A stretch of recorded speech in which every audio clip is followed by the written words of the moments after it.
Hola, muchos latinos me preguntaban, oye, ¿en serio ustedes los coreanos comen perritos o gatos o murciélagos? ¿En serio? Entonces yo respondo que no, claro que no. ¿Cómo se puede comer nuestros amigos?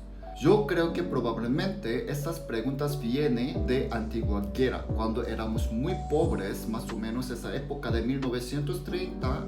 En esa época, nuestros antepasados escuché que no podían buscar ninguna comida, por eso empezaron a buscar algunas comidas alrededor de ellos y había comida de perro en ese momento. Sin embargo, ahora claro que está prohibido totalmente después de desarrollar nuestra situación económicamente.